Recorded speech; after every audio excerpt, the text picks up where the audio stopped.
我们常常会接到，不管是朋友、家人、同事的诉苦抱怨。那有时候一讲我跟你讲没完没了的，那怎么办呢？烧饼你好。方医师好。方医师，我之前有看到你的频道上有一个如何正确的面对过去心理创伤的这个问题，那到底该怎么去解决呢？当然，心理创伤是一个很不好的经验那方医师解决方法就是先把心理创伤产生的心理效应，包含会去掩藏会去合理化或者是放大甚至去推论产生某种信念先把它处理掉。然后剩下就是创伤本身那我们好好的去看这个创伤把这个不习惯、不好的创伤呢，把它看到好。那讲这样有点抽象那你自己有没有一些闺蜜朋友最近有没有打电话跟你一直诉苦那一讲就讲好几个小时的，有没有这样的情况？有有一些是讲到身材的部分就是可能有点偏胖，然后可是就是因为他是内分泌失调的关系，他都跟你诉苦什么呢？他可能都会跟我诉苦说，他家中的亲戚可能就是会针对他这一点，然后就是骂他，然后对他恶言相向。到这种程度，不只是笑，还会骂。对。朋友跟同事也会这样吗？朋友的话是不会。所以他跟你诉苦都是指说他被亲戚家人嘲笑他很胖。对。那每次都讲很久。有时候大概1-2个小时啦。他都重复讲说这个家人对他不好，这样子亲戚对他不好。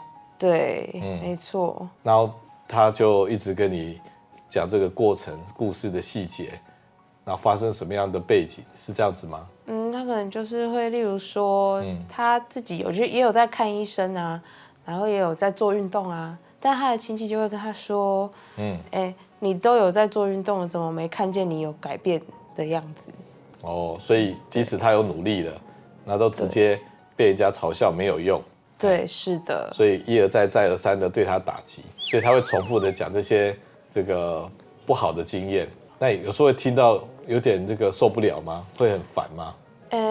有时候会，但是我又是会觉得说，因为他在家里遇到这种事情，那身为朋友的我觉得我应该要给他更多的鼓励。是，不过如果重复讲了好几遍，你还是会有点受不了，甚至会跟他有一点点争辩嘛。有时候会有争辩，但争辩到最后，我可能就会开始就是附和他，就是先跟他说，先解决比较重要的事情，这些缓没有关系。是，所以如果你对他的故事有一点质疑或不认可甚至会产生一些争辩，然后他一定要讲到赢，他才会让这个退化结束所以像这样子的这种马拉松式的重复式的抱怨有时候一讲会讲2个小时所以这样情况好像呢，并没有真的很有效率的去解决他的问题。那动不动就会接到他这种2个小时的抱怨诉苦的电话，那这个已经重复好几次了吧？从以前到现在。对，是的，没错。所以他第一个就是要证明说，他就是一个受害者，他就被人家笑，会笑他的那个亲人都是很无情的，都是很坏心眼的。如果这一点是不是要让你去同意他？同意。认可他的这样子的一个人设，然后有时候你会讲说你应该要怎么做或者怎么样来调整那个饮食或者是做一些运动或者怎么样来规律生活。有时候他也会跟你讲，他都做了，一点办法都没有。是不是这样子？对，就是、他陷入一种人生的困境，所以有时候讲话讲了2个小时，看起来就只有2个目的第一个目的就是他是一个完全的100% 的受害者，那别人呢常常都无情的、很坏心眼的去嘲笑他，忽视他的努力，就好坏很明显就对了。所以有时候讲这种诉苦常常第一个他要你认可的目标就是好人跟坏人要分得很清楚，是不是这样子？对。那有时候你会提供一些各式各样的意见要去帮助他啦，那这样可以离开这个困境但是他都会跟你说，这方法对我来说不适合，已经试过了没有用，试过没有用。OK， 对，所以这个困境是无可逃脱的、不可避免的。所以如果这2个认可你早点投降的话，那可能就不用2个小时30分钟就可以结束了，对不对？就是所以你们两个就在那边争辩，他有没有那么惨？他说他非常的惨，你说还没有那么惨，那他就会跟你争辩。那你说啊，他可以做什么改进调整？然后说我已经试过，完全没有用，不适合他。那下次你如果要缩短那个被诉苦的时间，你就要早点投降啊。直接附和他。但是即使你这样做啊，你也只不过重复你们好几次这种诉苦的周期而已啊，可能每个月一次啊，那每次都做同样的事情啊，好像也没什么进步吧。就是可能没有办法有效率的改善，就是这个问题吧。那不断受到别人的这个无情的攻击，然后他的受伤就来找你得到安慰，是不是这样子？对对对。所以你要很聪明的给他安慰啊。这时候如果在争辩谁对谁错，够不够惨，那这样就犯了大忌了啊。对不对？对。所以他的目的是什么？寻求一个安慰。认可跟安慰嘛。对不对？但是你也做了这么多年的苦差事啊。方医师，那我到底该怎么有效率的去跟他沟通这件事情呢？是你问到重点了。今天这个算是没有效率的，纯粹就是来要求你的认可、支持，好，然后来获得温暖的这种方法是基本盘啊，基本分啊。好，但是如果你今天连这个基本盘呢，你都不给他，你有时候还跟他争辩到吵架，说这样子不够惨呐，好，或者说，这个你应该怎么做怎么做啦，好，那这样子的话反而啊，他会认为你是一个很无情的朋友，你比那个笑他骂他的人更坏，所以这样的一个聊天聪明一点就是早点认可，早点给温暖，如果不这样做，反而会被认为是一个无情的朋友，然后比加害者还更坏，这是一个危险的聊天嘛。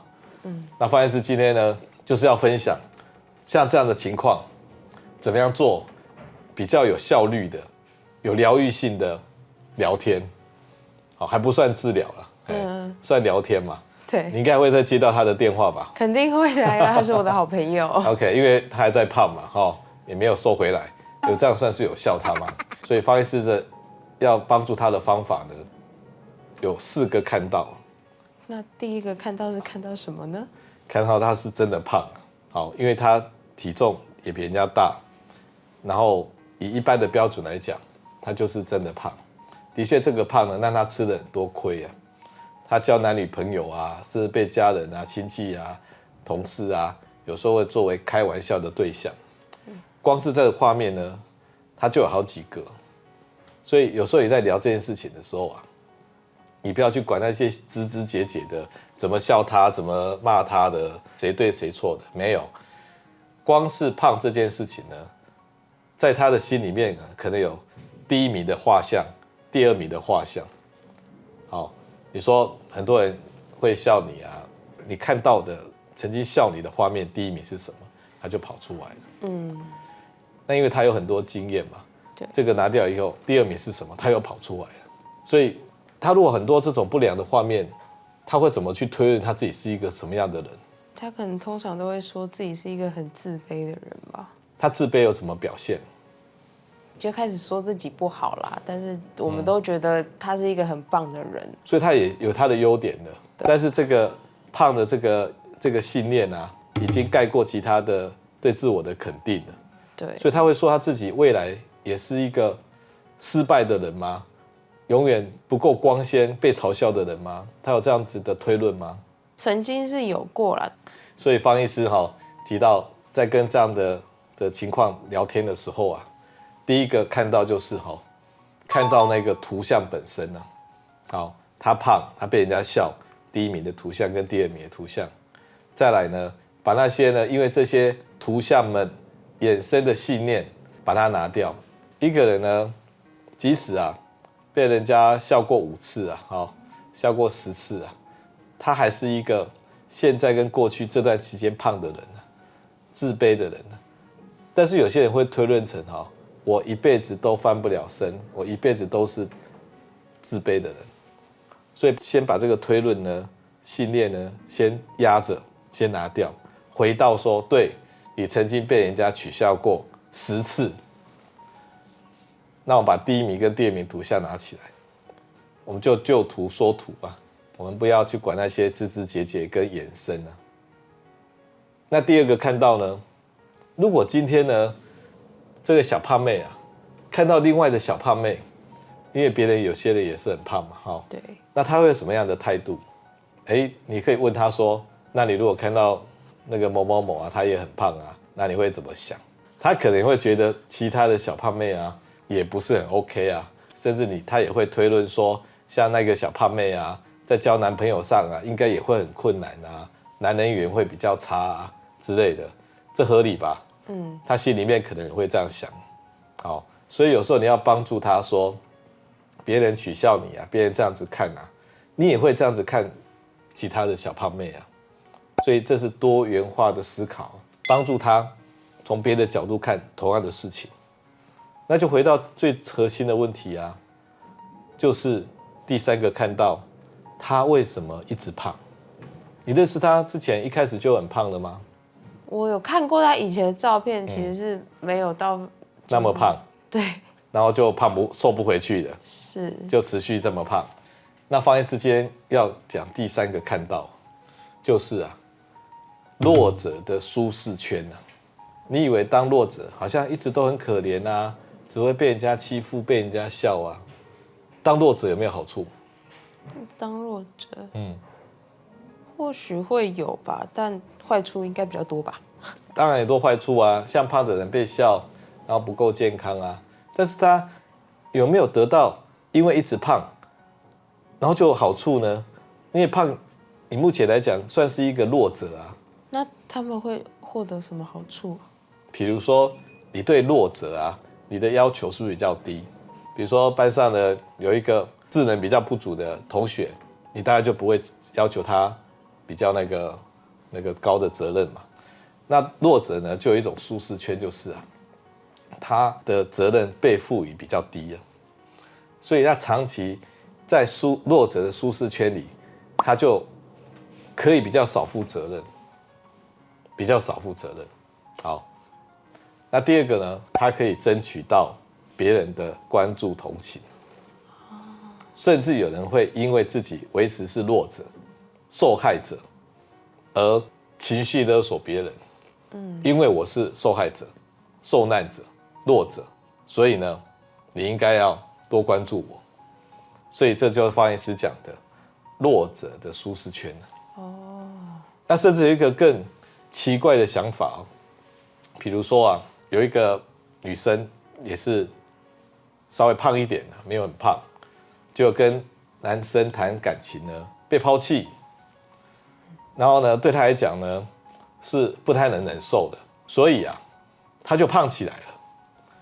然后她胖起来之后，一直胖一直胖，男生比较不会来找她，所以她比较不会受到男女关系始乱终弃的挑战，所以她就维持胖来避免承受这种跟这个异性交往失败的这个可怕经验。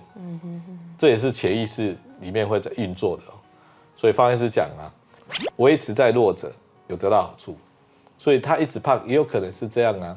那他一直要强调他是被欺负的，他胖瘦不回去了，那也可能是想待在这个弱者的舒适圈里啊。但这种事情呢，有时候要讲要很小心啊，他一定会跟你很反抗。我怎么可能会这样子呢？但是如果这个朋友是灵性很高的可以讨论的，要帮助他是第3个看到，这第3个看到他待在胖弱者这舒适圈里面的这种惰性或者是惯性。那第4个，他要期待自己以后成为什么样子的人啊？他要看到那个未来的景象啊。所以他应该要先去想象一下自己未来会成为什么样子的人嘛？你可以这样子问他：如果用一个家具来形容，你想要成为什么样的家具？好有趣哦！他会想到冰箱，不会啊，吊衣架。你可以帮助他去想象未来的这个外表、这个长相。如果真的胖不回、瘦不回来，一直胖，也是可以健康的胖啊，可爱、健康、有自信的胖啊。那个样子是什么？有没有什么吉祥物是胖胖的又很可爱的？小叮当吗？就是小叮当嘛，嘿，所有的那个吉祥物都是稍微胖胖的，那也很讨人喜欢啊。那帮助他用这一种未来的图像来给他一些指引啊。那今天方医师就讲4个看到的嘞，下次他来找你诉苦的时候，你一个一个把它放进去啊。我们常常会接到不管是朋友、家人、同事的诉苦抱怨。那有时候一讲我跟你讲没完没了的，那种电话你都不好意思挂，你挂了都怕他跑去自杀，那怎么办呢？你赶快草草的去附和他，认可他，说对你很惨，你被欺负了。然后第2个认可是这个困境呢，谁遇到这里都没有办法逃脱的。好，那他就觉得你是支持他、了解他的，然后就草草结束。那你觉得对他有没有什么很实质的疗愈性的收获？可能是不够的，好，但是这种事情每天常常在发生，那对方只想要你的认可跟支持，那说实在，你也只想赶快把它混过去，所以我们今天就要分享，不要混过去的，对你的这个受难的朋友有帮助的4个看到。第一个就是要把这种复杂的受难故事变成图像。然后他对于这些图像所衍生的信念呢，把它先去掉，只剩下图像。第2个看到就是以这个别人的角度，把自己呢他人化。如果今天是别人，你怎么样去看待这件事情？把自己的问题他人化。第3个看就是看到自己呢长期待在弱者的舒适圈，产生惯性。你要帮助他重新站起来，而重新站起来就是帮助他看到这个惯性、这个惰性。第4个，要用未来的图像去引导他。如果掌握这个4个方法，你每一次都做一点，你这位朋友啊，他可能就不会打电话给你，因为他要的是温暖跟认可。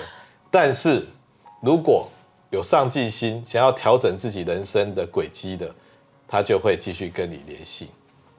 希望我们都当作是一个积极的、有疗愈性的倾听者，这样好不好？好，谢谢各位，谢谢方医师。